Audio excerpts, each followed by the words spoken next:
Let's do the time warp again. Let's do the time warp again. Good afternoon, everybody. The media guy is back. And if you haven't saw the title and thumbnail already, today, since I am going to be doing a second look on the Rocky Horror Picture Show. And yes, since the 50th anniversary of this movie is coming soon in 25 days, I figured why not celebrate a little early by rewatching this movie again. Since it will be turning 50 years old in 25 days. Now, if you guys saw my original review of this movie almost a year ago, you pretty much know what to expect from it. But just in case you guys need a quick little reminder, have no fear. There's a description on the back of the DVD. A toast to absent friends. Fasten your garter belt for the time-warping, gender-bending cult classic starring Tim Curry, Barry Bostwick, Susan Sarandon, and Meatloaf. This picture-perfect DVD specimen includes an imbuance of extras that help you recreate the midnight movie experience at home. It was great when it all began, and Rocky Horror is still guaranteed to thrill you, chill you, and fulfill you. So basically, in a nutshell, when Brad and Janet's car gets a flat tire, they visit Dr. Frankenfurter, who is, well, an alien transsexual from the planet Transylvania, who has created life in the form of Rocky, and gets into all sorts of gender-bending, wacky transsexual wackiness throughout the movie. So after giving this a bit of a second look review, man, I gotta admit, it's still hilariously awesome and groovy now as it was 5 decades ago. The casting? Perfect. The plot? Perfecto. Jokes? Kind of raunchy but also hilarious. The setting? Also perfecto. And holy how diggity dang does it have some of the catchiest songs in the world. I mean, we all know the classics, especially Let's Do the Time Warp Again, and, well, I guess one of the more popular ones is, I'm just a sweet transvestite. Okay, I'll probably stop, because I'm pretty sure it's a little bit cringy when I do it. So, as I said in my original review, it is meant to be like a horror movie tribute to like all the classic horror movies from the 50s and 60s. And that's what it's trying to do, but also has a little bit more of a comedic twist to it. I mean, you got Dr. Frankenfurter, and like I said before, Tim Curry does a fantastic job playing Dr. Frankenfurter in this movie. Now, if you guys saw my original review of this movie a year ago, I probably pointed out how this was actually based on a play on a live stage show called, well, The Rocky Horror Show, which premiered in London back in 1973, and then continued on in 1974. I remember that Minty Comedic Arts also brought this up too. And I gotta admit, I never found anything wrong with this movie.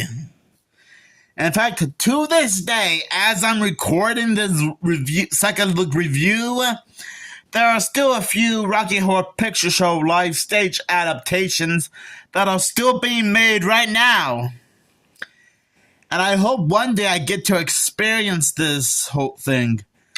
I mean, to be fair, during Halloween, I did get a chance to check out a late night screening of this movie at Reclaim Arcade in my hometown. And I gotta admit, it was quite cool to know what it was like to go to a late night screening of this movie. And it was perfect during the Halloween season, which made it even more fantastic. And I will admit, the songs are quite catchy. I already briefly sung like 2 of them already. You can honestly tell that the cast and crew really did their best to make this movie as fantastic as ever. But to be fair, it would come at a price. Because I think during the production of this film, and again, if you watch Minty Comedic Arts video about him doing a top 10 facts video about this, let's just say that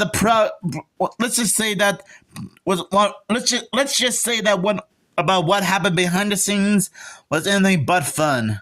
Because I think the functions of the castle weren't working properly, and I guess the roof was probably leaking, which obviously caused Susan Sarandon, the girl who played Janet, to have pneumonia.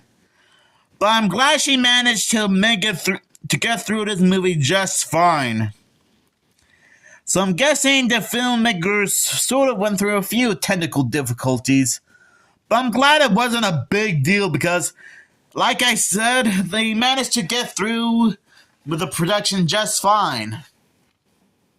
And you know, I really love the design of the castle. It's like a mansion and a castle rolled into one or something. Okay, maybe that's a little redundant, but still. It kind of gives off that Scooby-Doo castle vibe. I mean, it's like the type of castle you'll see in like Scooby-Doo or the Funky Phantom or Goober and the Ghost Chasers, you know? And yes, it's weird to compare this movie with Scooby-Doo, the Funky Phantom, and Goober and the Ghost Chasers. But I'm just saying, okay? I'm just saying.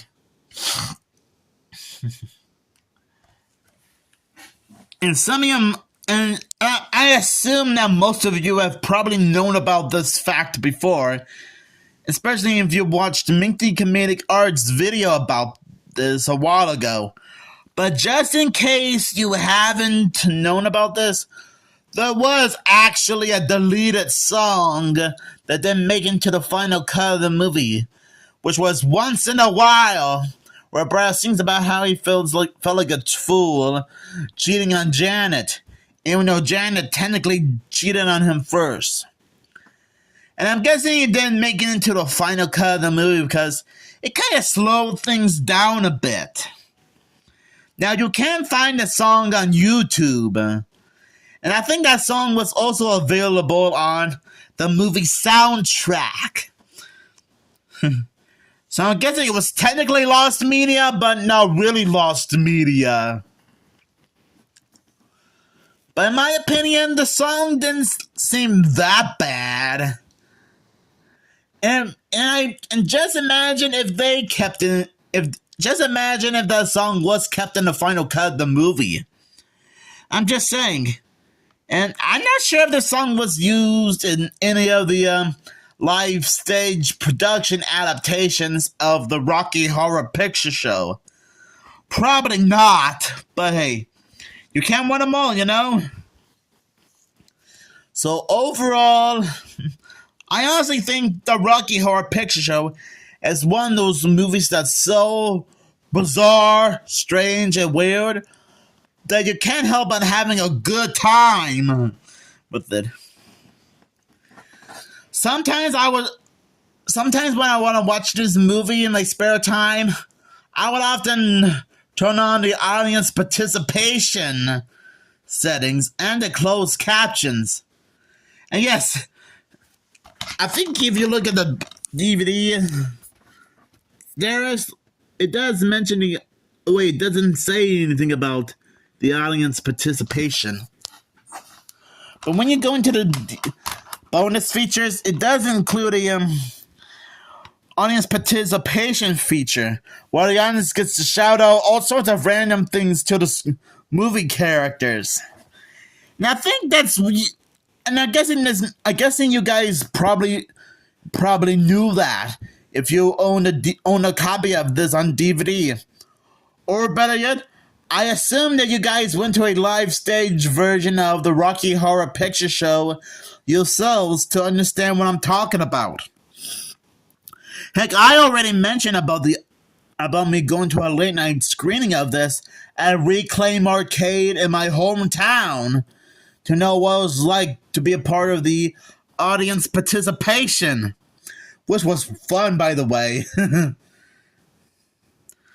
So, anyways, the Rocky Horror Picture Show is still one of those awesome movie musical comedies right up there.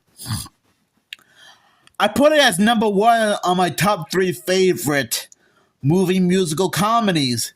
The second being The Blues Brothers, and the third being Little Shop of Horrors, which were also 2 classic movies that I've also talked about before on this channel. So anyways, what do you guys think about the Rocky Horror Picture Show? Do you guys really love this movie? If not, then that's okay. I can understand that it might not be everybody's favorite movie, but I can still have a good time with it. And I'm actually glad that I got a chance to do a second look review of this movie, because it pretty much deserves a second look treatment. And I will, before I wrap this up, it did have a bit of a strange legacy. I mean, besides the various live stage adaptations, yeah, I think it also spawned a sequel called Shock Treatment and a 2016 remake, which were even more weird than in a bad way compared to the first movie. But I'm sure you might have seen several videos about Shock Treatment and the 2016 remake of the same name at some point. So anyways, I'll give this movie 5 Frankenfurter Castles out of 5, because that's how great this movie is. Before I wrap this up, it's still weird that whenever I go to a comic book convention or celebrate Halloween, I still don't see anyone dressing up as any of the characters. I mean, the film can't be that obscure, right? Especially for when it's around for 50 years. Right? Right?